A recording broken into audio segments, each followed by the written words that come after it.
So today, I will show you how to make a custom game in Dead by Daylight. First, click on the play button to continue. Once the play menu opens, look for the option called Custom Game and select it. After entering the custom game lobby, you can start adjusting the settings however you want. You also have the option to switch roles. You can change your role from killer to survivor, or even choose spectator mode if you just want to watch the match.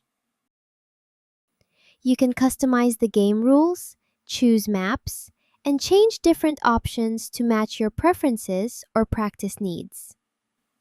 Adjust everything until you're satisfied with the setup. And that's it. That's how you make a custom game in Dead by Daylight.